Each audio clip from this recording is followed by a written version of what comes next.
Thank you very, very much. Welcome to the June 21st, 2023 meeting of the North Carolina Historical Commission.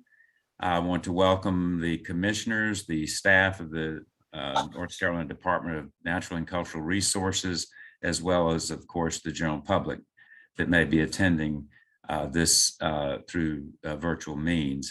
As is the pattern we have now, is every other quarterly meeting, we meet virtually and then in person on the odd quarters. So I would like to first certainly welcome the newest member of our commission, recently appointed by Governor Cooper, Dr. Susanna Lee of Durham. She is a history professor at North Carolina State University. I believe got her PhD from UVA.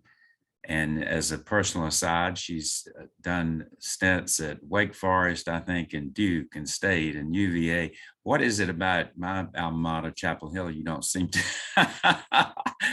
have any exposure to? But anyway, we just deeply welcome you, the newest commissioner, Susanna Lee. So thank you so much. And before we get going, if you don't mind, just to say hello and introduce yourself and anything else you'd like to share with us. We certainly look forward to having you join our commission. Thank you. Thank you for the nice welcome and introduction. I look forward to working with everybody.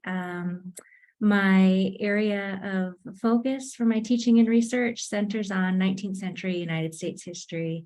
And I'm really excited to be working on this commission. I do focus in my teaching, especially on the history of North Carolina. Thank you. Great. Well, again, we look forward to working with you very closely, Dr. Lee.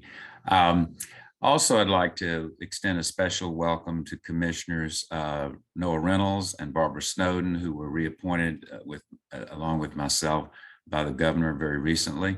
So welcome back to the commission. A special welcome today, however, is to our very dear Commissioner Dr. Mary Lynn Bryan, who concurrent to the reappointments was also appointed by the governor as a ex officio emeritus member of our commission. I think anyone that has ever worked with Dr. Bryan knows her dedication to the efficacy of this commission, the enthusiasm she brings to it. I think most recently exhibited in literally threading the needle or walking the tightrope of the North Carolina Civil War and Reconstruction History Museum in Fayetteville, discussions that were going on, and the naming of that museum. So again, if Dr. Bryan, I don't believe I've seen her on, is she on the call today? She is not on right now, Mr. Chair. Well, again, we certainly do welcome her. As you realize, of course, that ex officio and emeritus is just a non-voting, but we certainly value the participation, continuing participation by Dr. Bryan. So in the interest of making this an official meeting, of course, the first thing I need to do is call the roll to ensure that we have a quorum. As another reminder, since under rules of the of virtual meetings, there will be a need for roll calls, of course, roll calls for each time we do have a roll call. So there's no show of hands in a virtual format. So I will ask, if you don't mind, for those of you that are not speaking at the moment, to mute yourself because we're getting some feedback. Thank you. So let me call the roll. Mayor Clark, Ms. Condell, here. Dr. Gennard,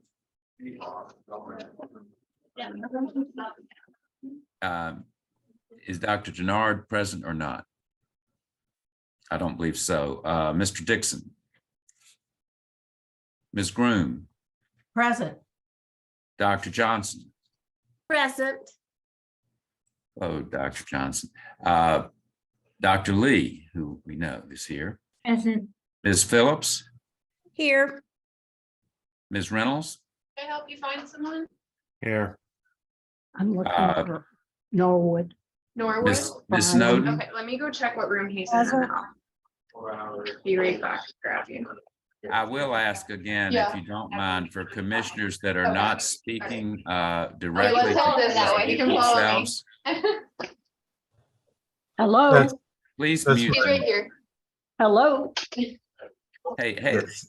Okay. Dr. Brian, Dr. Hello? Brian, hello, Dr. Brian. hello.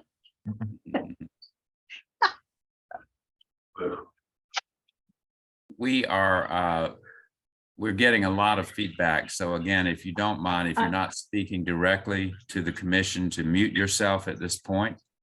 I'll do that. And again, Dr. Brian, we regret you were not on when we welcomed you Okay. as the ex officio emeritus member of the commission. Thank you very much.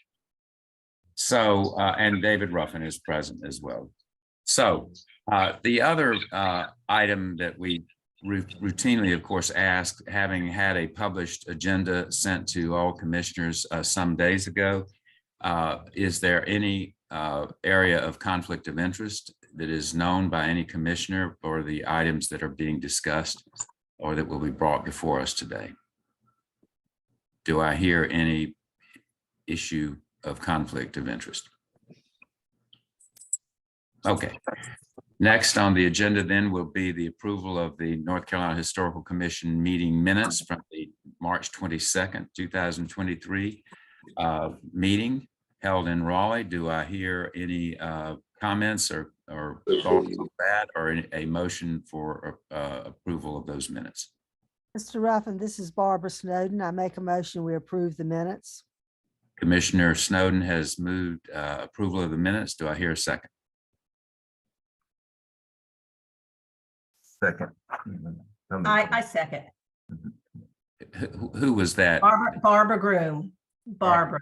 Okay, Ms. Groom absolutely has seconded. So all in favor, and again, bear with us as we have to do the roll call in a virtual in each instance. Mayor Clark, Ms. Condell, Aye. Dr. Denard, Mr. Dixon, Ms. Groom, Aye. Dr. Johnson, Aye. Dr. Lee, Aye. Ms. Phillips, Aye. Mr. Reynolds, Aye. Ms. Snowden, Aye. David Ruffin, aye. The minutes are adopted for the March 22nd meeting.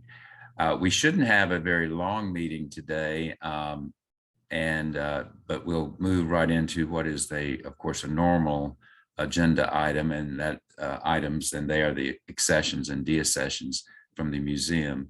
And as I typically do, I'll ask Dr. Darren Waters to guide us through those recommendations from staff. Dr. Waters, thank you so much. Thank you, Mr. Chair. You have those in your file. Dr. Peterson, after the. Okay. Okay.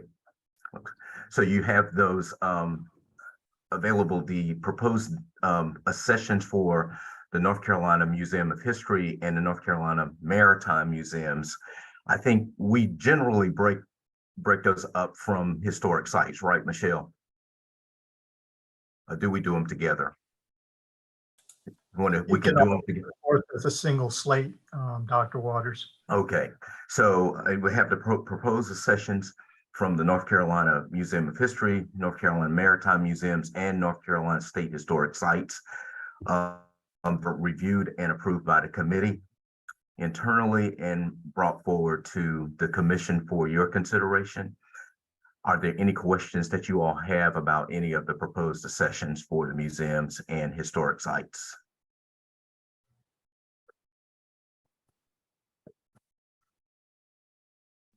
Anything we can add to that? If not, then Miss Commissioner Phillips. I just want to commend the office on, it looks like you perhaps attended the auction of Andre Leon Talley's caftans, and I think that's commendable, and that's a really exciting addition to what we have. Thank you, Commissioner Phillips. There were some interesting items in here. I don't know if anybody, I spotted the chair that is an iron board. That one was very interesting, which is going to be a part of the exhibit at the museum that will be coming up pretty soon. So, Mr. Chair, we put these forward, ask for a motion. Yes. For approval of these. Yes, and I will add too, that there was another item that I certainly was struck by, or items, I should say, struck by, because it'll perhaps be more pertinent to our later discussion on the agenda around the where we go with our resolutions on history, around getting some, even more current issues going on that, from various sides of public opinion, which I thought was interesting to, it wasn't just, ancient or very old items that were being put in there, which were very pertinent, I thought. So again, all in favor of, I heard no questions or concerns, any proposal to or move to accept the proposed accessions of the North Carolina Museum of History, the North Carolina Maritime Museums, and the North Carolina State Historic Sites. I so move for approval. Thank you, Dr. Johnson. Dr. Johnson. Yes, has moved. Do I hear a second? This is Susan Phillips, a second. Ms. Phillips has seconded. Let's move to a vote then. All in favor, Mayor Clark. Ms. Condell, Aye. Dr. Denard, Mr. Dixon, Ms. Groom, Aye. Dr. Johnson, Aye. Dr. Lee, Aye. Ms. Phillips, Aye. Mr. Reynolds, Aye. Ms. Snowden, Aye. David Ruffin, aye. So the proposed accessions to these three entities are approved by the North Carolina Historical Commission. Likewise, I'd like you to touch on the proposed deaccessions, which are North Carolina Museum of History, the North Carolina Mountain Gateway Museum, and the North Carolina Historic Sites. Dr. Johnson, if you'd be so kind. Okay, Chairman Ruffin, thank you. You have before you these proposed deaccessions from the North Carolina History Museum, the North Carolina Gateway Museum, and North Carolina State Historic Sites. So we'll invite any questions or concerns about these proposed deaccessions. They were approved by the Acquisitions Committee and for being brought before the Commission for consideration. Do I hear a motion to accept the proposed deaccessions? This is Susan Phillips, I so move. Ms. Phillips, thank you. Commissioner Phillips has moved. Do I hear a second? Barbara Snowden, I second. Commissioner Snowden has seconded.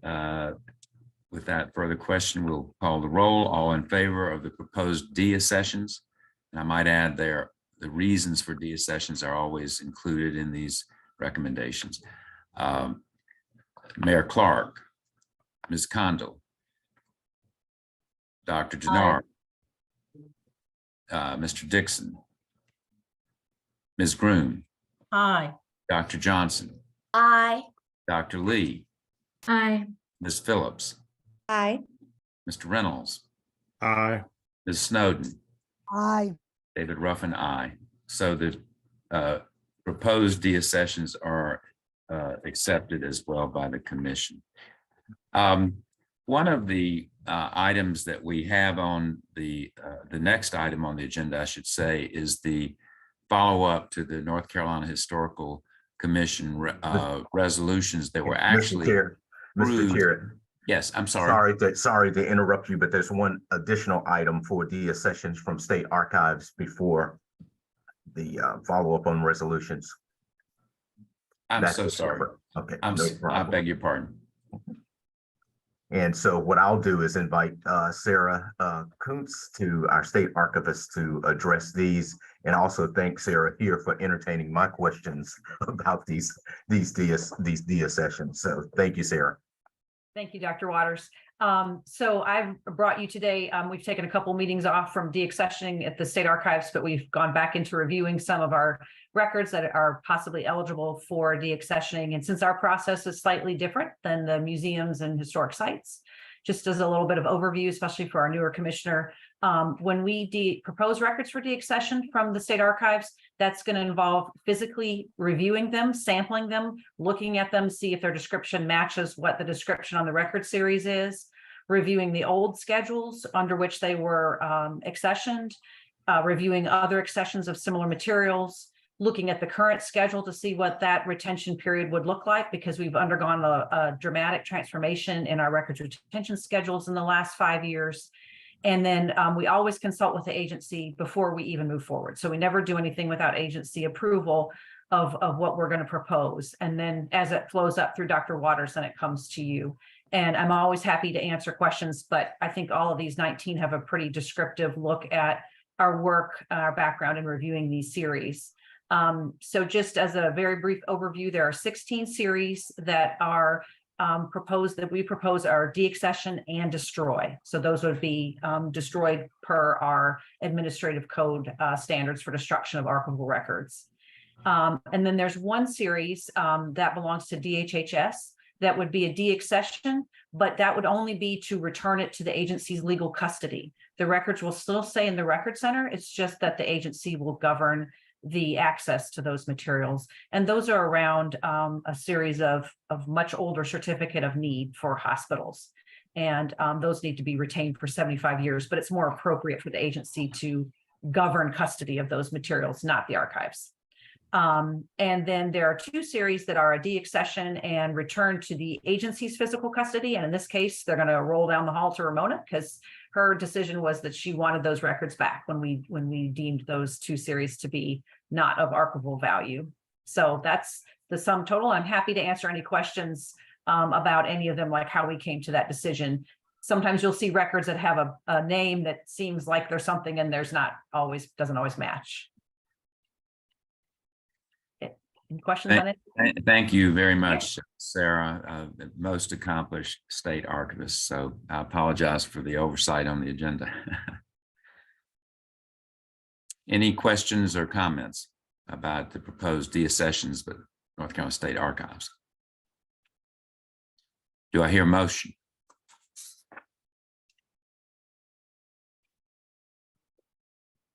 This is Susan Phillips. I move to deaccession those documents.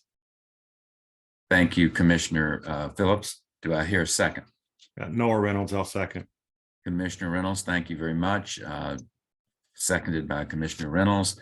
Will any other questions or discussions? If not, I will move to a vote. Ms. Condell. Are we voting or are we commenting? Well, if you have any comments, yes. Nope. We're voting. Yes. Aye. Aye. Okay. You changed your vote, right? No, I was saying I don't have a comment. No, I get that. I get that. Ms. Groom. Aye. Dr. Johnson. Aye. Dr. Lee. Aye. Ms. Phillips. Aye. Mr. Reynolds. Aye. Ms. Snowden, and David Ruffin, aye. Okay, I think the proposed deaccessions across the board have been approved then.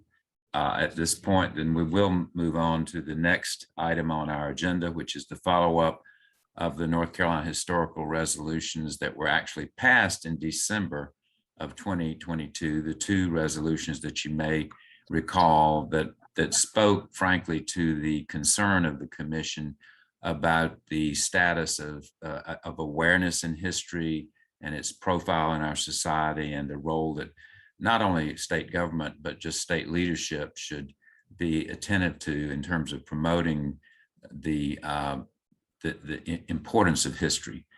And I think virtually to a commissioner, we had very earnest and sincere concern that this was seemingly an eroding awareness in our society in a way that was also getting conflated to some degree with some of the toxicity of our political and partisan divide. But we as a historical commission wanted to put some more emphasis on what is the perspective of history versus all of that partisan divide that obviously affects our environment in this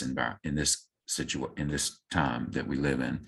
But it has been a bit of a protracted discussion because we actually began that discussion in September of last year in person. I have taken the prerogative of the chair to basically suggest we move not today to make any specific implementation recommendations, because those resolutions were largely, in theory, a statement of principle, but not a practical of any degree of practical implementation of these. I think the latter is critically important, that we not just leave it at a feel-good kind of platitude that we feel strongly about these issues, but that there be some guidance coming even from the commission to what specifically are we talking about to rectify these concerns. Part of that was the absence of some commissioners in the last meeting. That is also the case today to some degree, but what I would like to do is to take this opportunity in the next few minutes of this meeting to just begin a dialogue on the presumption that by the September meeting, which we will be in person in Raleigh, that we can hammer out some very specific, more tactical, if you will, steps to support the more conceptual resolutions that were passed in September. I sent an email out, I think a couple of weeks ago, to the commissioners to reiterate the incredible work that the staff always does and provides us.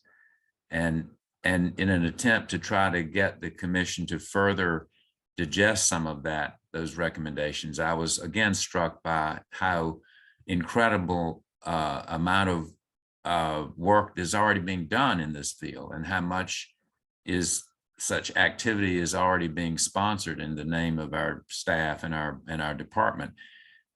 One of the issues that we have to accept in every form of life that we work in, professionally and personally, sometimes we become rather insular and we think we're doing this, but it's not being as broadly recognized or appreciated as we would like.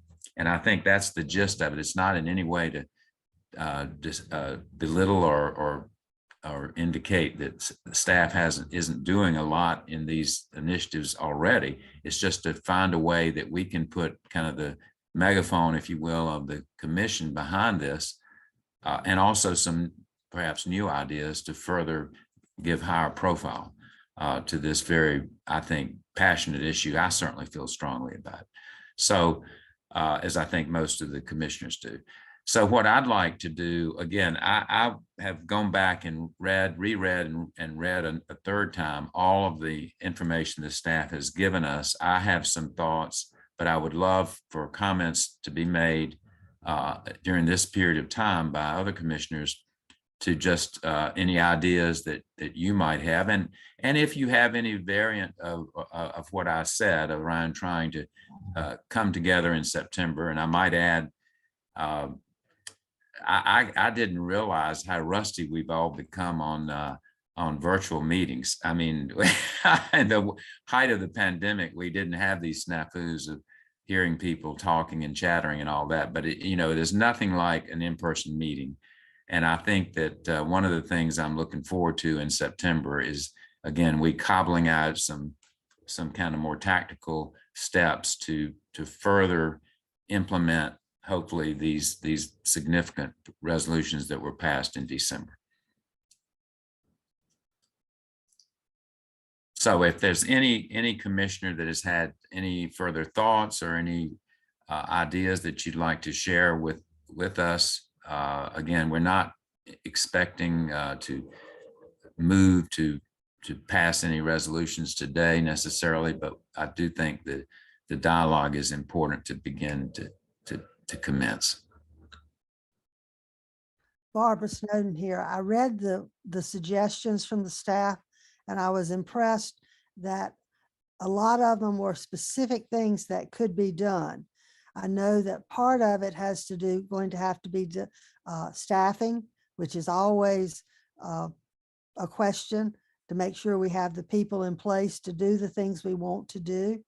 I like Sarah's idea that tying a lot of this in with the 250th, therefore we would get national or get statewide recognition. The one thing I want to suggest, each one of us are members of other groups that involve history and that support history. And I would like by September, our September meeting, for us to have pulled together a list of the other organizations like the North Carolina Historians Association or the Maritime History Council Association, that we pull together from our personal knowledge a list of these organizations. And then once this resolution is finalized, we get them aboard. So when we're presenting it to other groups, we can say, this came from the North Carolina Historical Commission, but these other organizations support the idea behind this. And I think it would make it much more powerful going out over the state if we have statewide support of these different organizations. I know my organizations, I do not know yours. And so I know that some of you have very good ideas about statewide and national organizations that we could get on board to partner with us on this. That's an excellent idea. I think I was telling Dr. Braun just a couple of weeks ago in a conversation that I have great admiration for what the remaining commissioners do in that exact area, Commissioner Snowden, around more focused kind of, if you will, subsets of what the charge of the broader North Carolina Historical Commission is about. Because for the general public listening, that this is certainly, she's absolutely right. There's a lot of specificity and focus that comes with some of the other historical groups. And I do think that's an excellent idea to just further raise the profile of those as well. I'd like to say that I've really studied the outline as well and am very impressed. I would just like to, there's so many incredible ideas on there, is to possibly just condense them so they're realistic to do, at least this first phase. You know, we could have a first phase and a second phase or whatever, just do what we can do now and then put some others on a second phase list.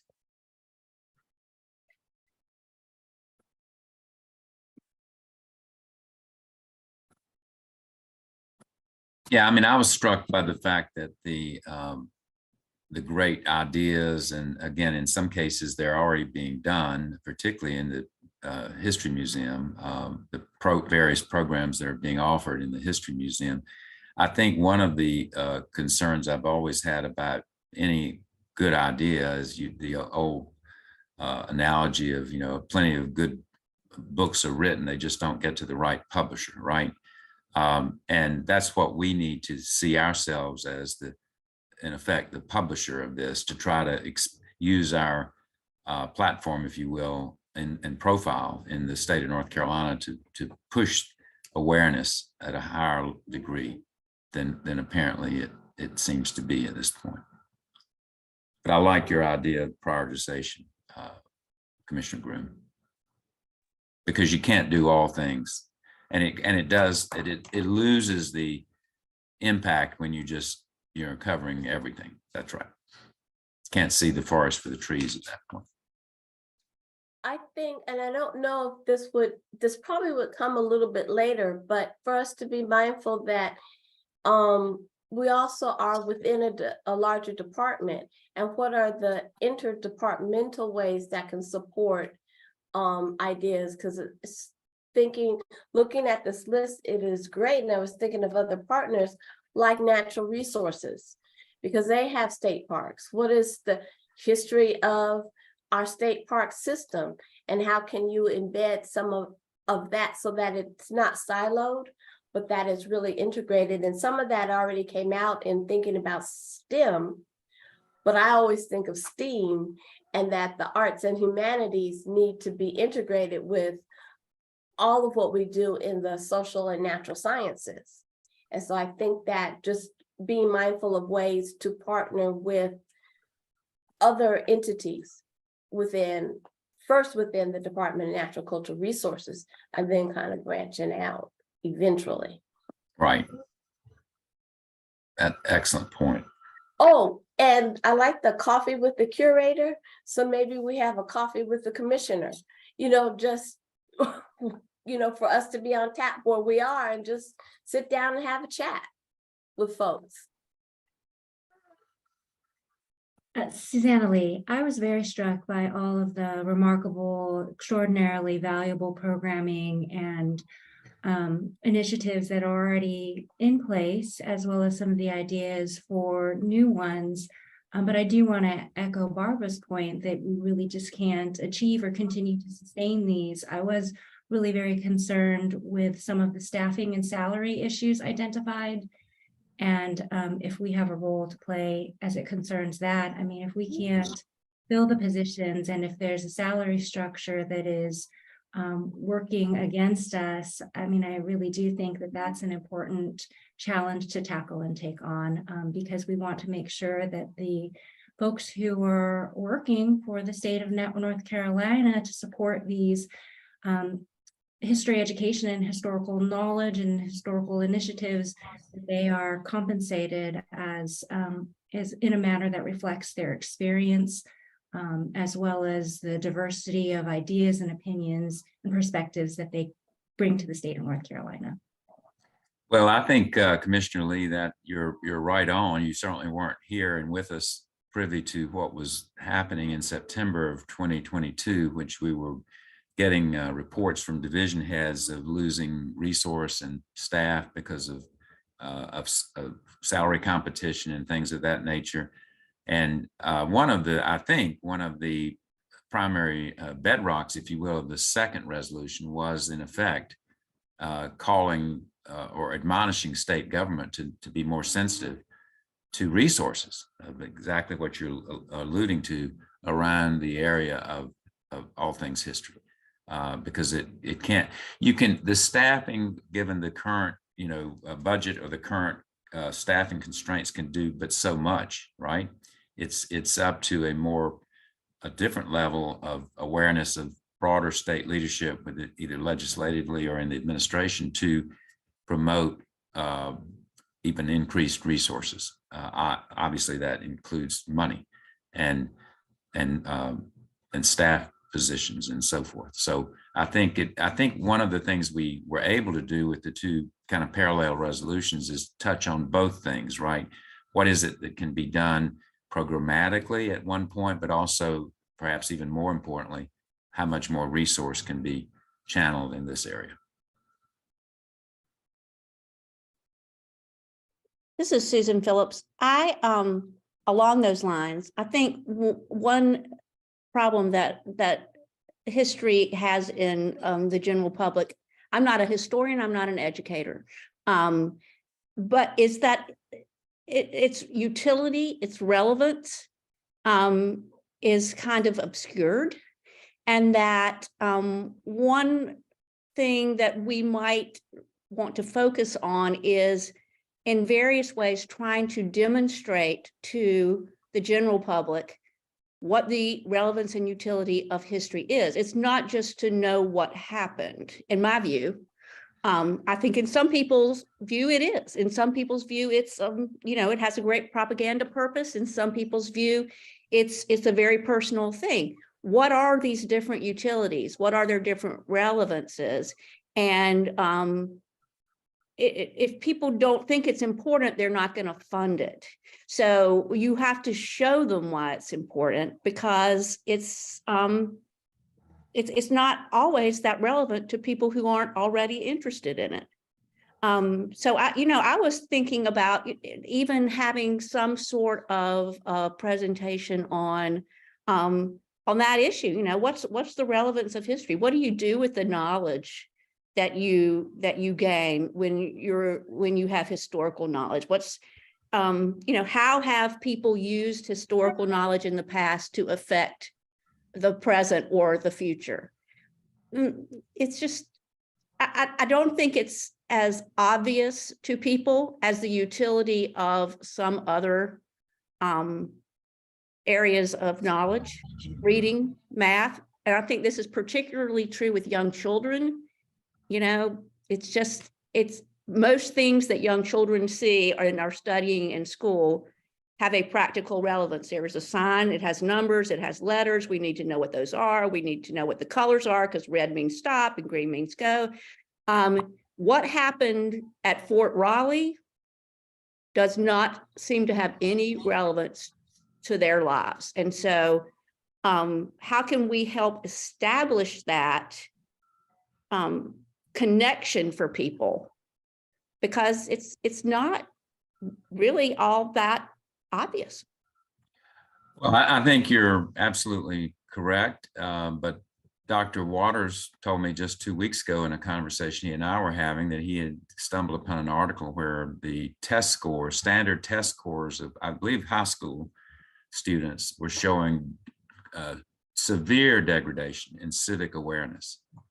I mean, that's the heart of your ability to even think you're capable of voting or being a part of our, what we like to think our way of kind of our way of government, it's embedded in the culture of our government and how we operate and how we recognize people of different opinions in a peaceful way. So I think you're right. Taking it just off it's been said many times, history shouldn't be recitation of facts. It should be the understanding of concepts and ideas, right?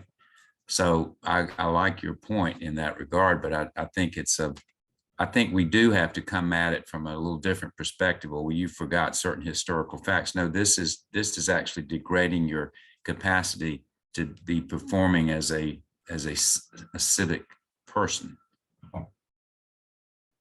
I'd like to say that as an educator, that's where in the classroom is where kids get excited about history, especially if you personalize it, if you can get family stories.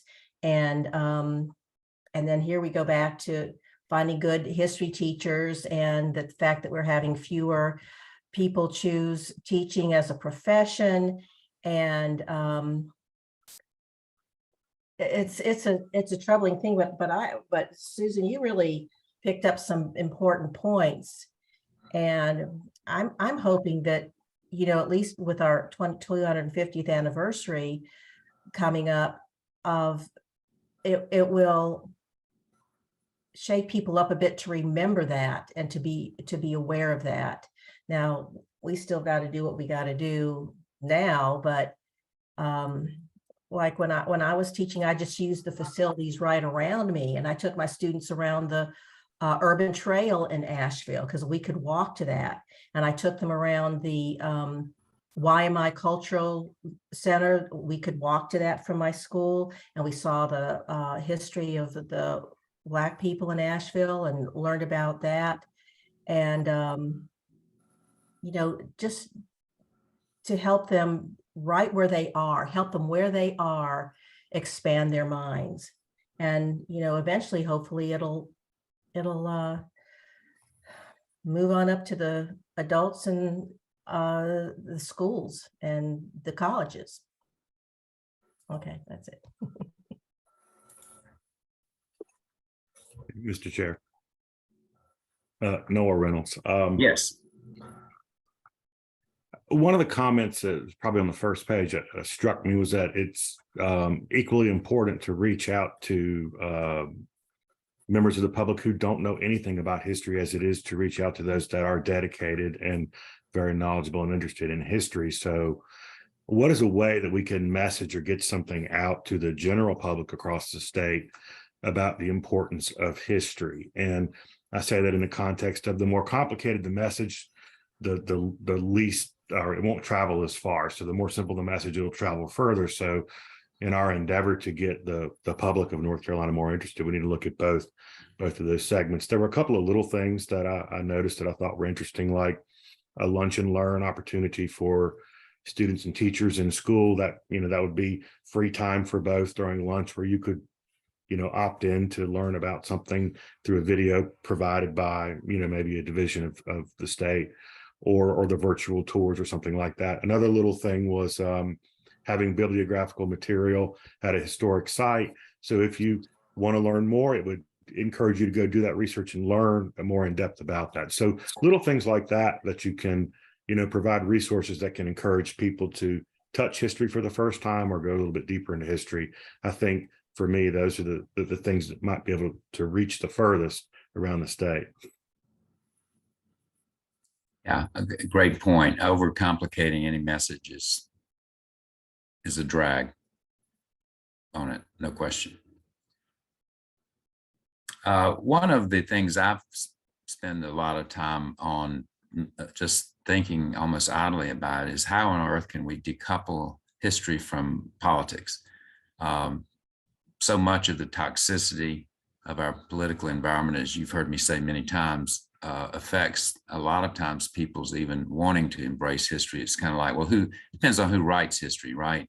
Implicit in that is they come at it from a partisan divide. I, for example, don't ever read a biography anymore if I don't research the author to ensure that that author is steeped in academic integrity and not just trying to push a partisan agenda, from either direction.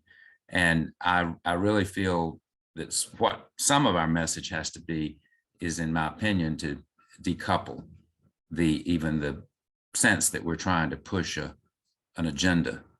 It is, I just feel strongly that that's now the good news, in my opinion, and I spend a lot of time talking, not in overt way, but I hear it from my own business contacts, is people are beginning to be very fatigued with the existing hyper toxic partisan divide.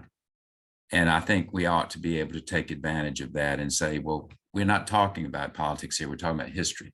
And that's got perspective. It's got, it has other aspects of it that can bring people who may have different political opinions together in a sense of some degree of reverence for what history does still give us. And I do think that's important, that we do somehow ensure whatever we're saying here is not even perceived as another agenda loaded idea of what we're trying to push. Chairman Ruffin, I think that's a tough order, because so much of one of the things that I noticed, and I think it's admirable, I think we should do that, but it's going to be tough. And one of the things I noticed from the comments were, someone said, colleagues with school-age children report their kids don't enjoy history because of the way it is taught. And I thought, it's been a while, but I have children and grandchildren, and my idea, I'm not sure exactly what that means, but I think that what it meant in my experience is that history was taught to children, mostly through writing, reading, lecture, mostly through words, mostly chronologically, and mostly about the adults in the room telling the children what ended up being politically important. And that one way to perhaps the pedagogy is a whole different issue, but the substance of that, I think, is to maybe for us as an organization in the work that we do, to model more context. I mean, so I grew up in Virginia, and so, we would go on these field trips to Monticello. Every white person in the class thought they would have been Thomas Jefferson. Everyone.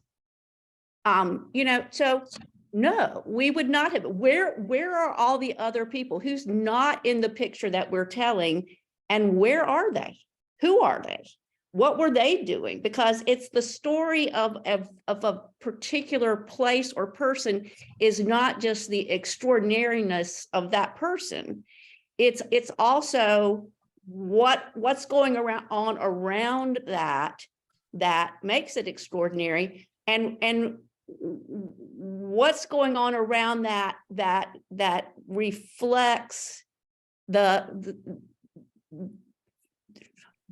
background that allowed that extraordinariness to happen, because everybody's not extraordinary. So, you know, to the extent that we can help people understand that what the political effect of a certain moment in history was this, there are also many other effects that are not overtly political, but matter to a lot more people. And what are they? You know, what's the rest of the story?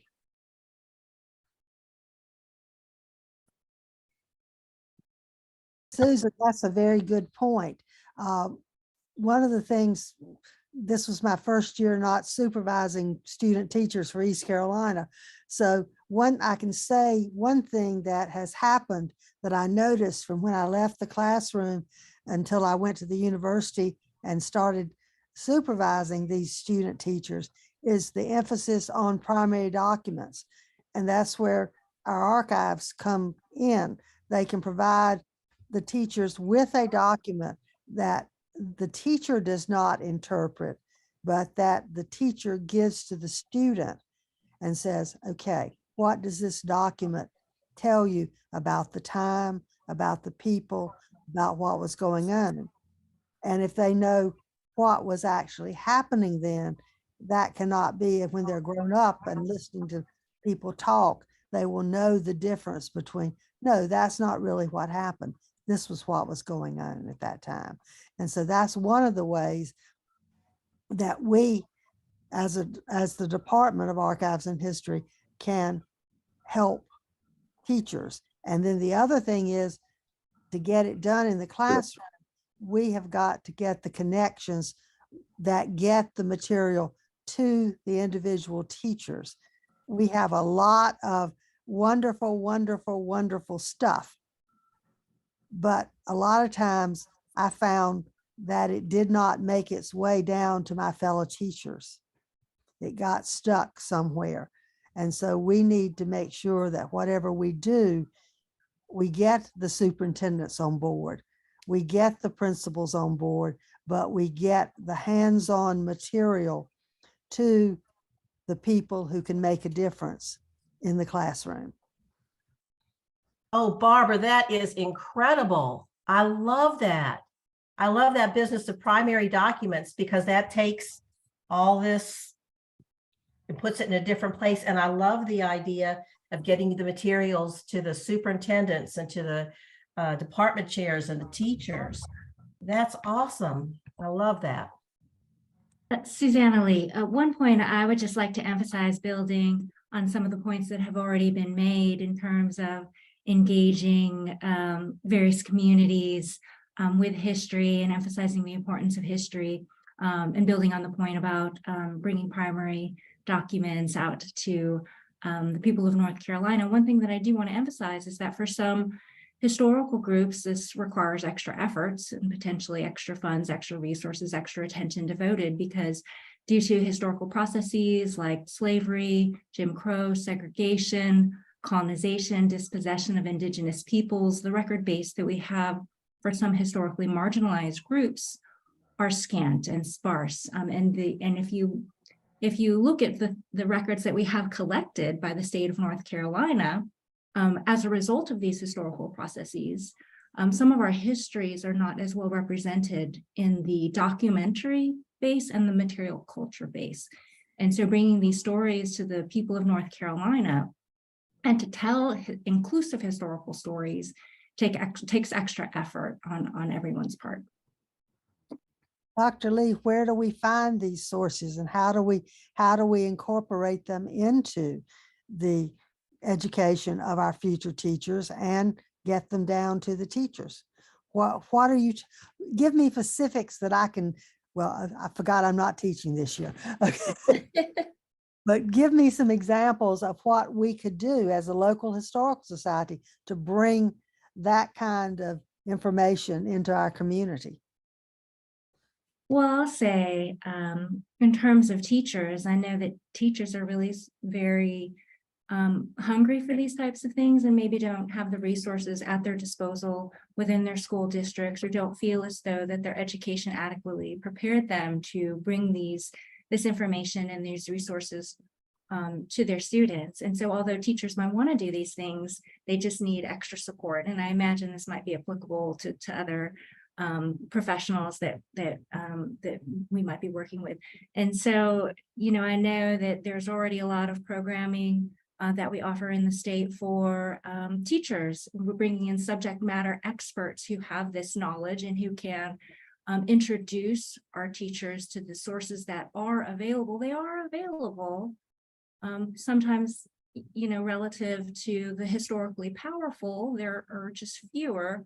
And frequently, I do think that it is useful to bring in the perspective of subject matter experts, because oftentimes these sources are more difficult to interpret.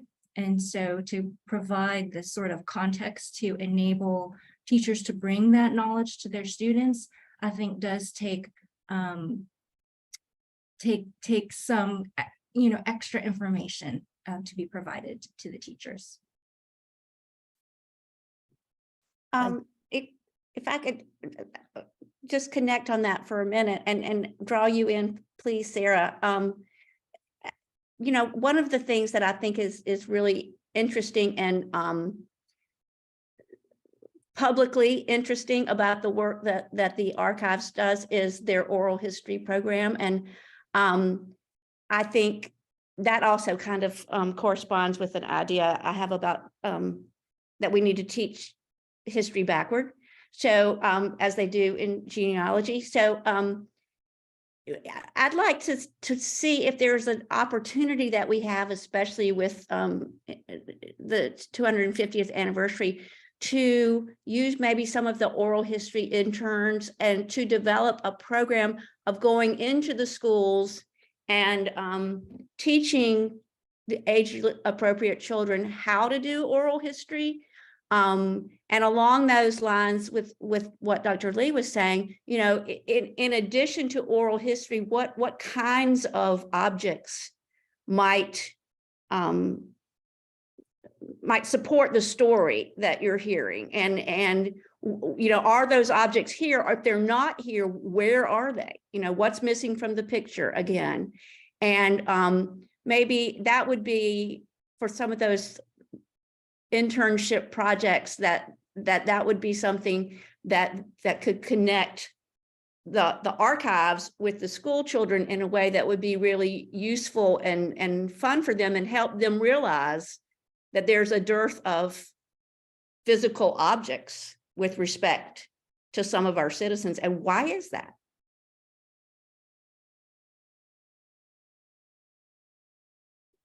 That's an excellent point. I actually have a meeting with our oral historian on Friday to talk specifically about oral history projects for America 250th. It's probably more my initial thought was more along the lines of that connection to the general public about the importance of history and stories and family stories, stemming from the fact that the National Foundation has just sort of popped up all of a sudden. They've been kind of moribund and have decided to do some sort of story collecting project starting July 4th. And on our meeting, I said, what about all the states? Like those of us that have big collections and have oral histories, can we have these? Oh, well, we hadn't thought about that. So I'm not, when it comes down to it, I thought, what's my incentive to join with a national focus where I would be giving North Carolina stories away? Instead, I'd rather look at what we're doing here. So I was going to speak to our one oral historian for the whole state about what we could do. But that certainly is something that, if prioritized, we could put resources behind it. I hadn't thought about the school children piece, but that I can bring that up to him too. But you are right. I think that's a good connection to make that that link to people that your stories matter. And they don't have to be, to your point, you don't have to be Thomas Jefferson to have an important story. And so how do you demonstrate that to children, that their regular lives, their regular stories connect to the larger threads of the American history? So that certainly is something that is on my radar for America 250th. So it's very timely you said that. Yeah, I absolutely love that idea because I've said this before with people, you know, everyone's got a biography, right? It just happens that the famous biographies are people we know about, but every human virtually has a biography. So to be written, and I love coming at it from that angle because that kind of personalizes why it isn't just about the ones that we know and recognize. So. And speaking of Sarah, also, and Dr. Waters, I'd like you to please share with us in the near term before September, any other ideas that you're hearing floating out among other states or other organizations that you all participate in nationally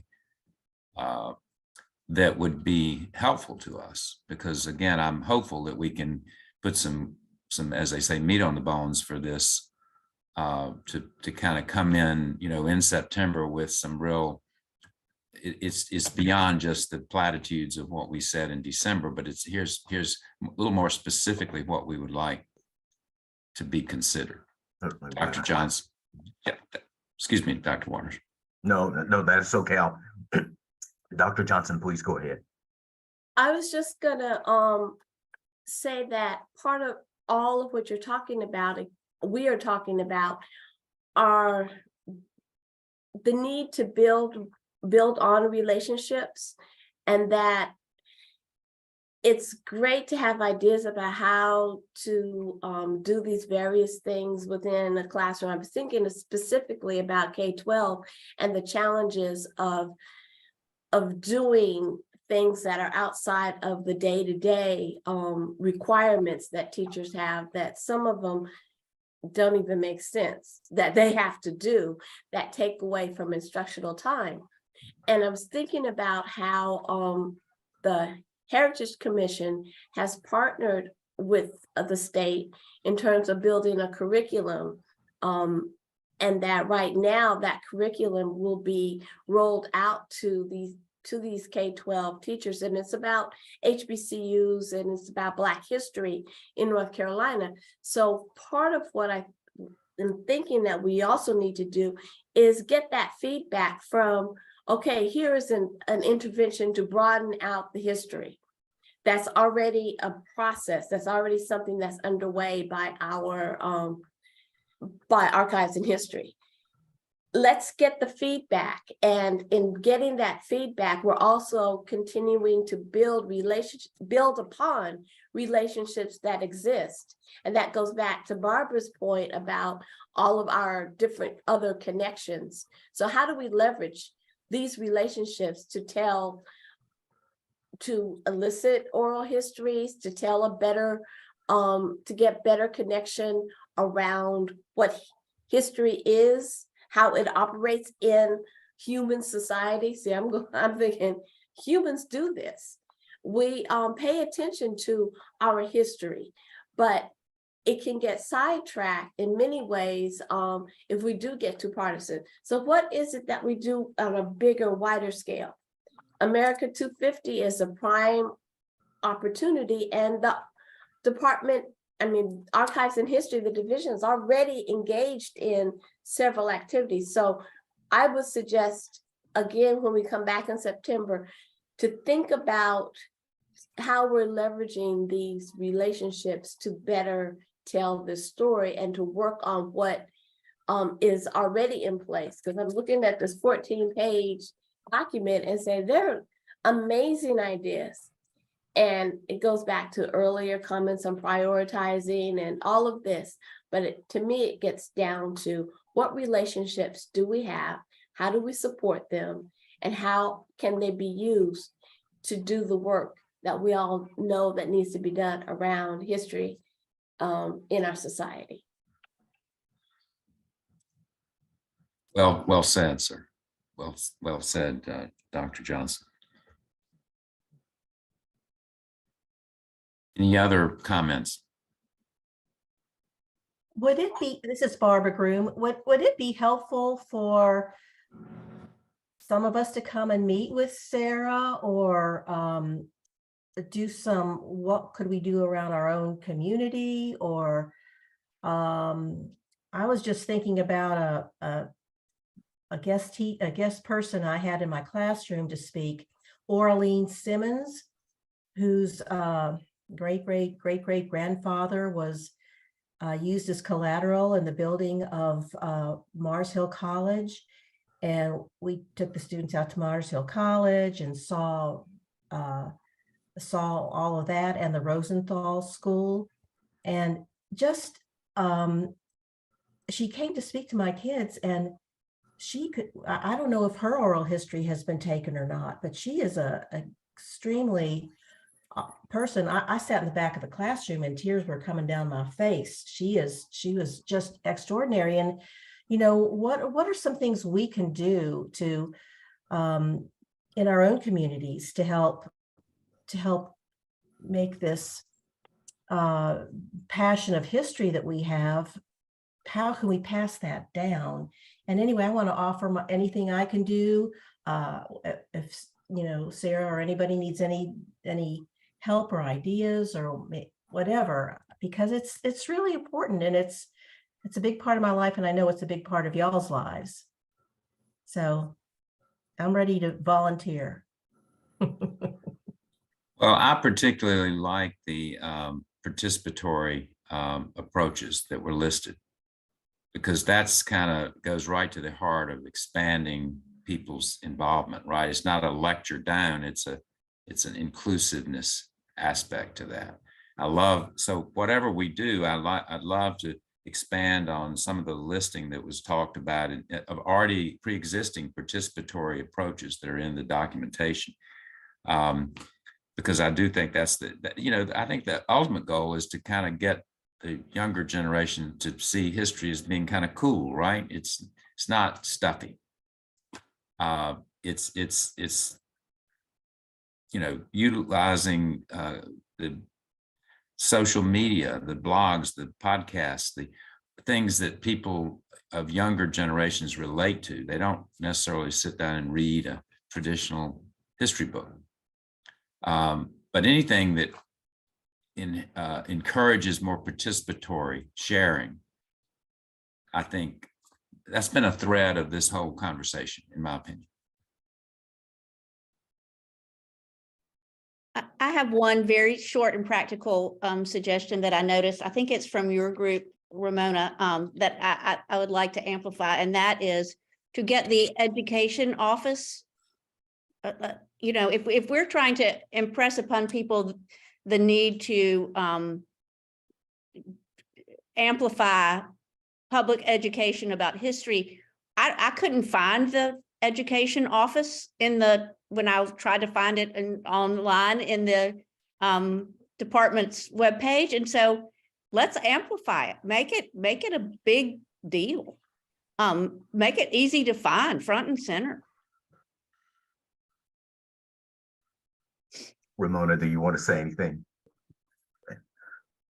Thank you, Ms. Phillips. I appreciate you taking that one up as an item, because I think since my perspective, since our agency merged and grew, we have more to educate the public about. And I think having as you say, a core group of people, rather than it's just always a cross-divisional activity that we do on top of regular jobs, I think that could be very helpful to advance these efforts. So thank you.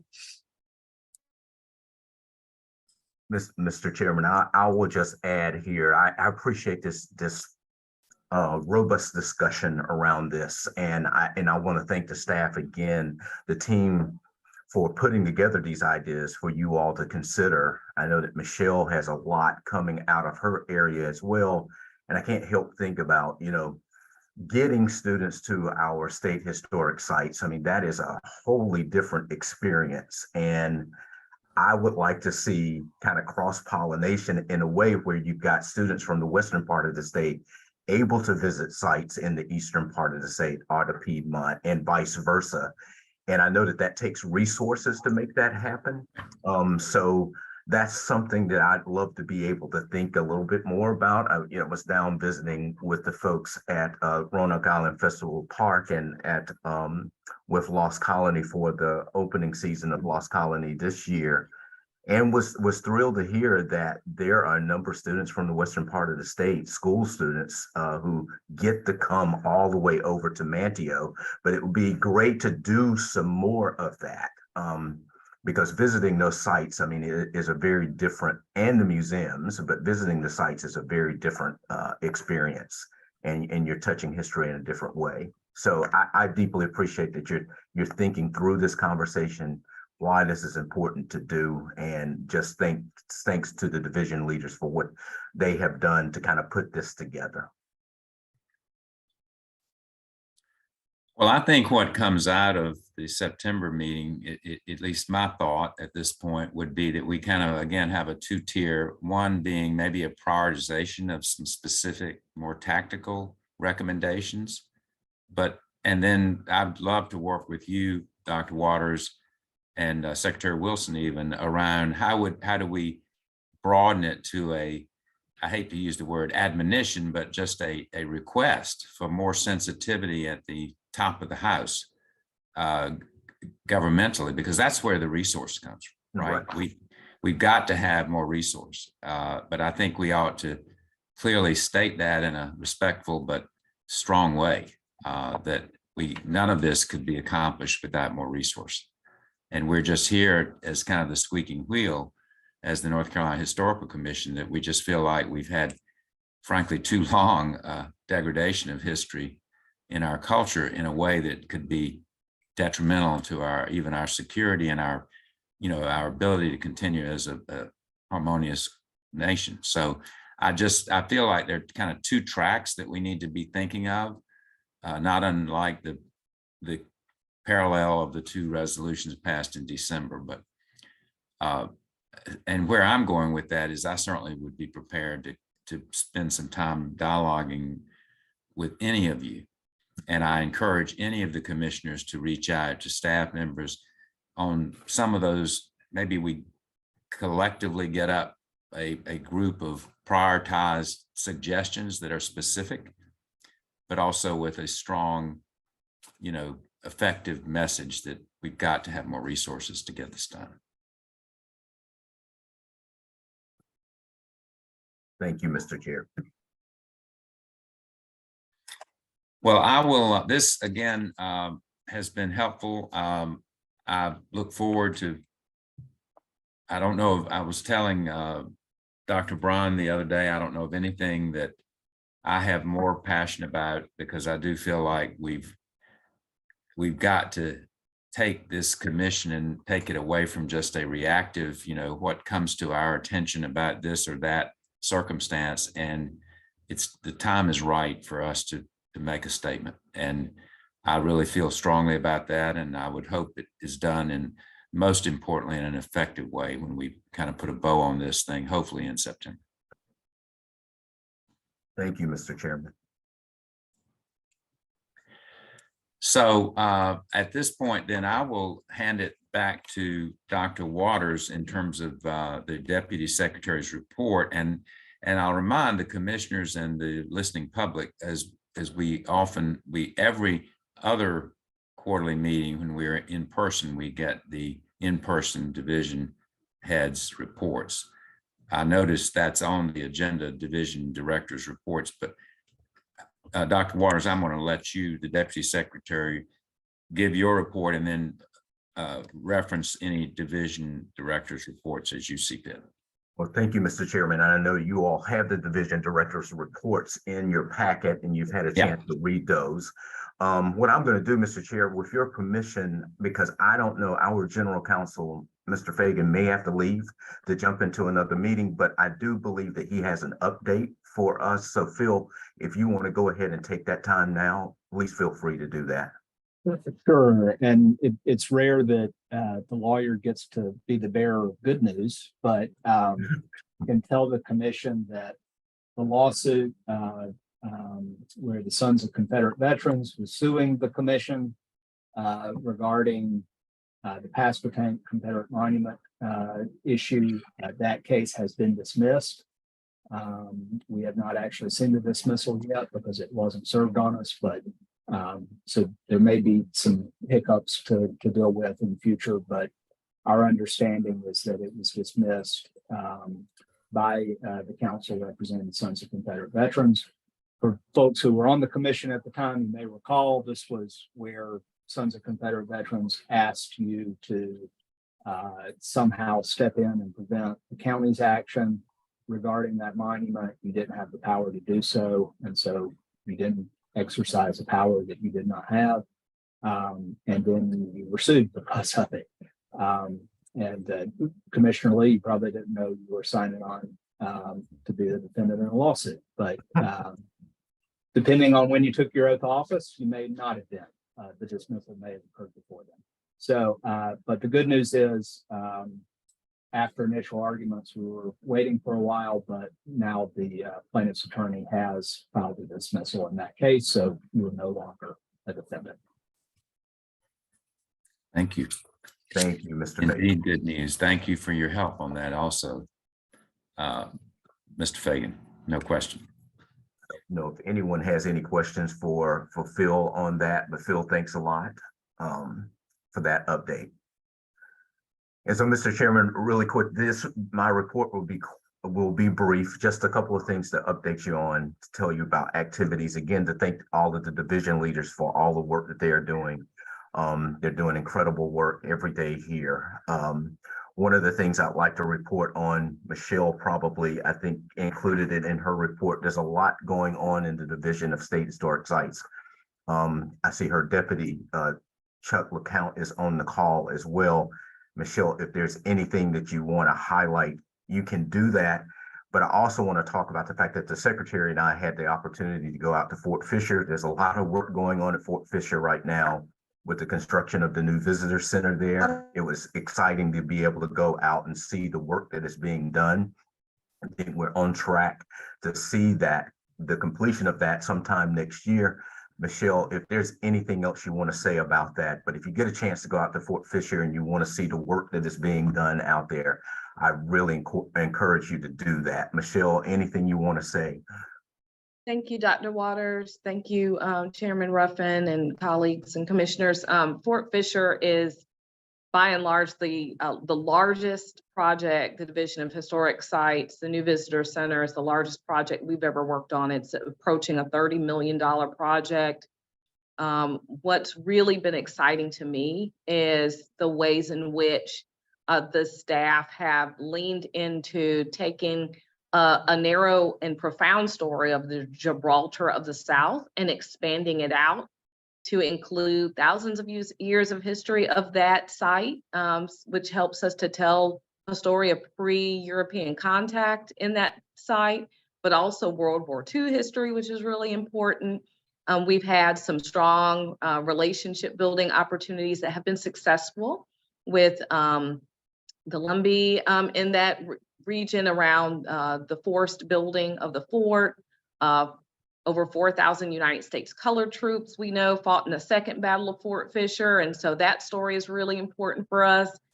We have a new addition to the Fort Fisher team who is a strong public historian named Caitlin O'Connor, who has been doing extraordinary work reaching out to community members throughout the Wilmington area who may have relationships historically to what we call the ripple effect of Fort Fisher. So one example is many African-American churches and schools and businesses were built as those United States colored troops sometimes stayed in the area after the war.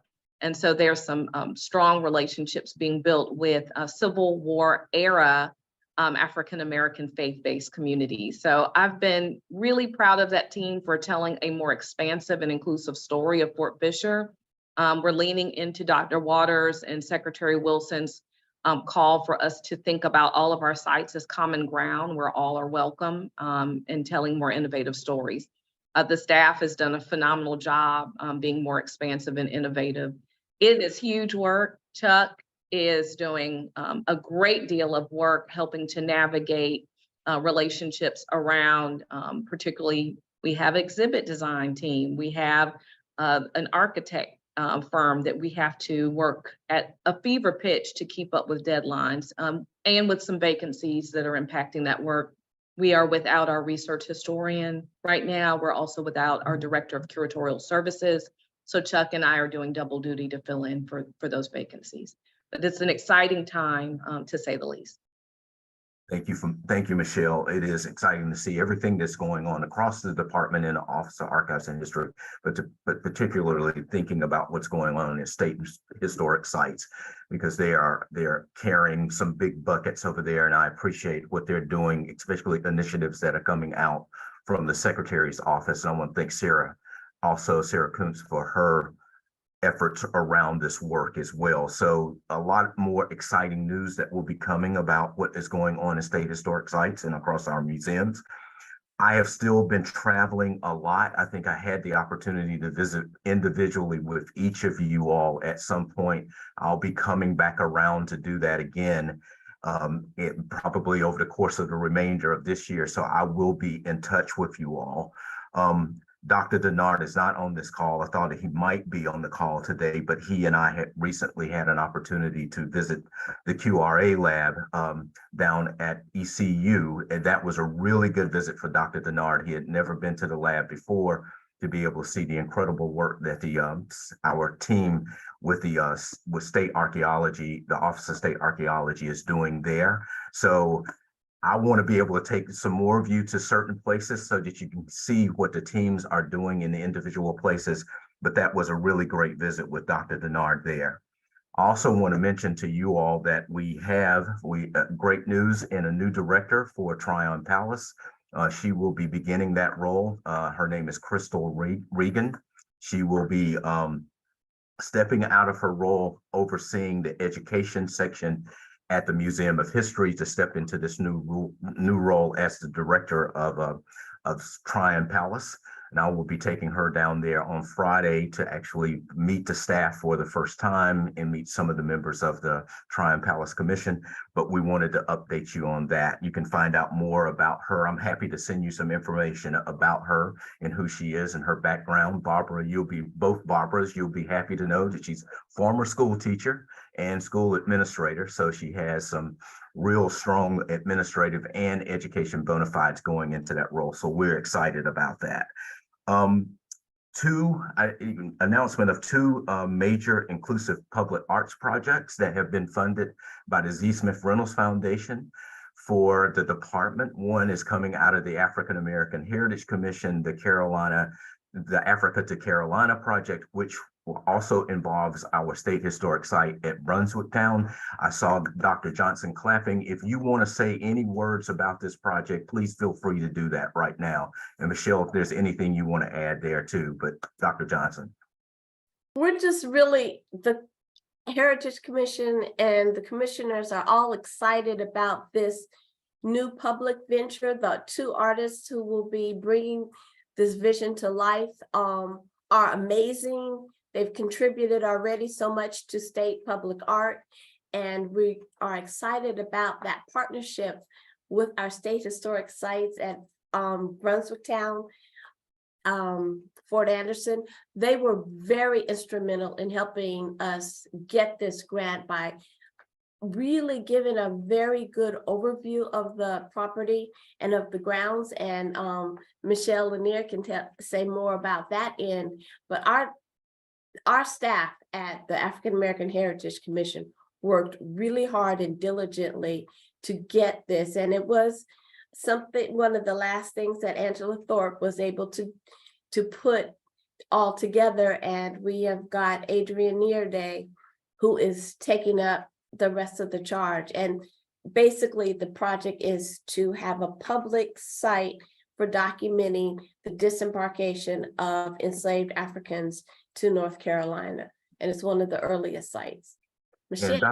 Dr. Johnson, real quick, if you don't mind, I know that we're talking about that particular project, but you want it, and Ramona's team has a role in this as well. And I don't know if Ramona wants to say anything, if Michelle says something, but also we are going to be working, Sarah and her team with America 250, Ramona and her team in the research office and publications office will be working with Dr. Johnson on a new children's book around America 250 about the Harlow Patriots. And if Dr. Johnson, if you want to say a little bit about who the Harlow Patriots were, please feel free to do that too. Okay, thank you. The Harlow Patriots were African Americans who fought in the Civil War. I mean, in the Revolutionary War. And what's really interesting about their chapter is that it is the only chapter that's predominantly Black of the Sons of the Revolution. And so it gives us a different perspective and the excitement, and they're trusting me, thank you, Sarah, to do a children's book. We were talking earlier about getting messages out across, to really shine a little bit of light on one other aspect of the American Revolutionary story. And so this is that opportunity to do it on different levels. And so I'm excited and looking forward to meeting some of the chapter members. There are chapter members that meet regularly, and that includes David Siselski, which is an interesting piece. And he's written quite extensively about the Harlow Patriots. So I'm looking forward to also telling that story and getting some oral history along the way. Thank you, Dr. Johnson. Thank Anything you. else? Ramona or Michelle, anything else you want to say with regard to that, the project of Brunswick Town? Okay, thank you. So I mentioned two major inclusive art projects that have been funded by Z. Smith Reynolds. We had three strong proposals before them. Two of them got funded. Michelle had a proposal before them for Edenton around Harriet Jacobs, but we're going to continue to work on that project as well. But the other that was funded was at Tryon Palace. Dr. Denard is not here. He could tell us more about that because he's been directly involved in that project at Tryon Palace, but we're excited about that one too. That was another project that was fully funded by the Z. Smith Reynolds Foundation. The final thing that I'll just add here, two more things. One, I had the opportunity to be with Dr. Bryan and members of her team in Fayetteville just this past Monday on Juneteenth to give a talk there, which I felt was successful with a full house there in Fayetteville. It was a really good visit, and that project in Fayetteville around the North Carolina Center on the Civil War, Emancipation, and Reconstruction continues to make good progress forward, and she's very key and instrumental to continuing to move that project. The final thing that I'll mention here is that we're eagerly awaiting something coming out of the state legislature regarding the budget. Everybody knows I'm learning that process. It is a long and lengthy process. As you know, as an executive branch agency, we advocate for the governor's budget. So that is what we have kind of been focused on.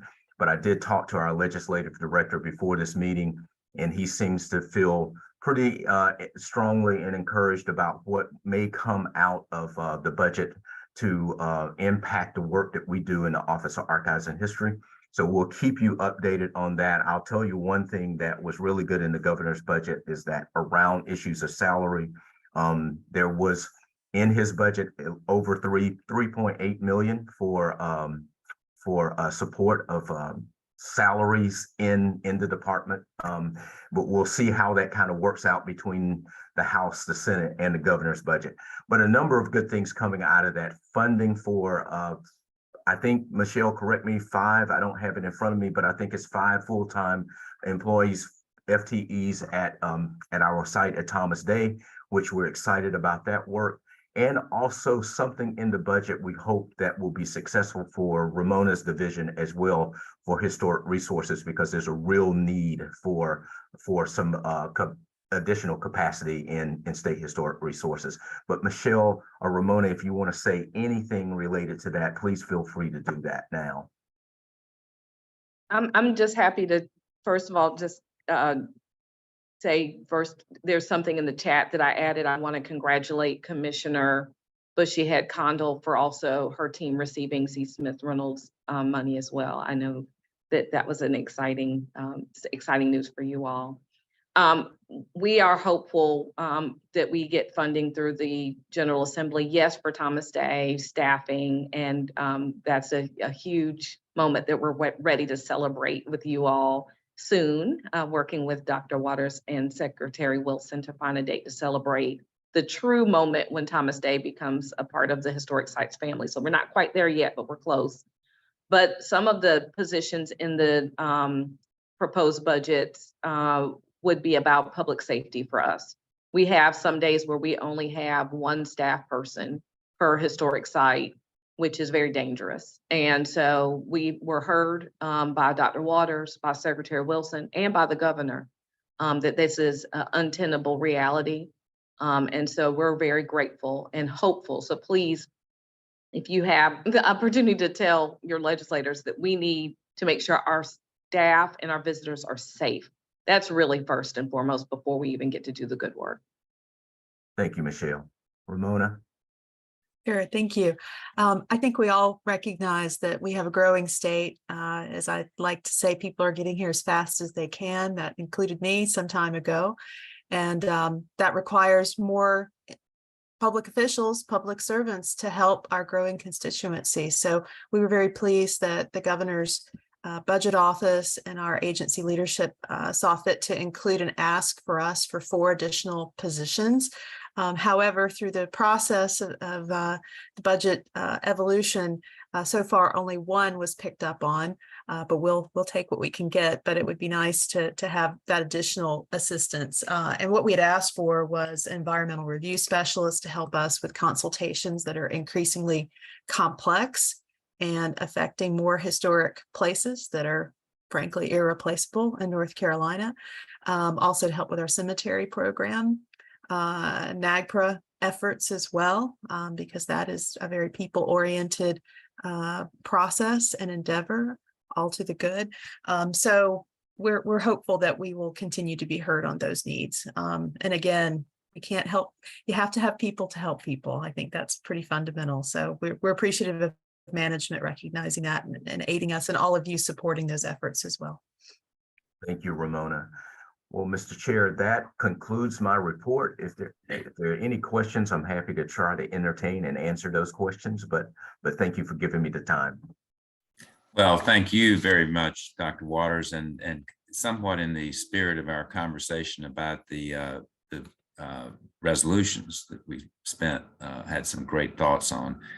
I just want to reiterate, one of the comments that Dr. Waters made when he took the position, he said, I really do want to take much of my focus in the role I've been given to take it to the external part of North Carolina, the public side, and not just the insular governmental side. And he if there's anybody that talks the talk and walks the walk, it's Darren Waters, because I rarely can get up with him, but he travels more than I do, I think. And then that's probably a legitimate competition between us, but he's doing it for far more probably worthwhile reasons than in my situation. But I just wanted to say that, Dr. Waters, we really appreciate as a commission the profile you've brought to this, your role, because it really is exactly what some of the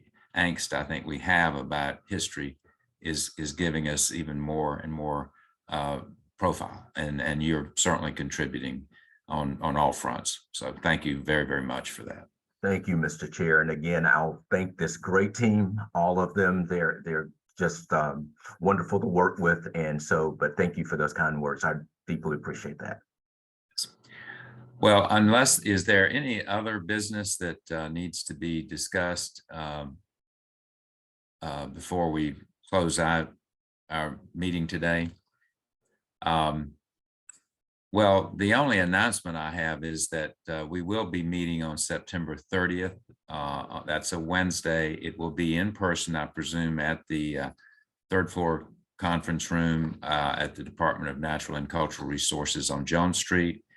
Again, 10 a.m. I think there's still some confusion sometimes about when we begin these meetings. I will go ahead and address a bias that I've had some discussion with Mary Lynn Bryan about. I tend to really do like the in-person meetings, and but we can discuss that going forward around what our preferences are on that. But looking forward to seeing you all in September. I do promise that we will continue some work individually and within groups of our commissioners as well as staff on making sure that what we have to discuss in the September meeting relative to some of these kind of implementation components to these resolutions are beginning to take shape. You have my promise for that. And so at this point, hearing no other questions or thoughts or concerns, I will, yes. Chair, Yes. two hands. Commissioner Phillips has a question. I'm rarely an expert, but September 30th is a Saturday. My daughter's getting married at my house on that day, and I think you meant the 13th, maybe? No. But probably not the 30th. I meant September 20th. Please excuse me. I think it's September 20th. September 20th. Please excuse me. Yes. I would not dare bring you to Raleigh on a Saturday. No. No, please, correction, September the 20th at 10 a.m. in Raleigh, in person, okay? Thank you, Commissioner Phillips, for correcting. I think of September 30th as a quarter end. I think that just got in my mind. That's the way in my world, that's usually a big date. So, having heard no other questions or comments or other business, I will entertain a motion for adjournment. And remember, we have to have one more roll call vote because of that. We're in. I think you're probably safe. You think so? Risk, well, yeah. Thank you, sir. Yeah. All right. Well, we will. If I then we'll raise hands. All in favor of adjournment, then please so indicate by raised hand. All opposed. Thank you all very, very much for the great contributions you've made to this meeting, and we look forward to seeing each other in September 20th.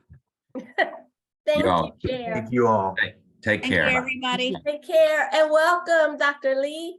Good Absolutely. Yes, glad to Have have a her. good day. Good night. Bye-bye. Bye-bye. Bye. Bye, Miss Barbara. Bye.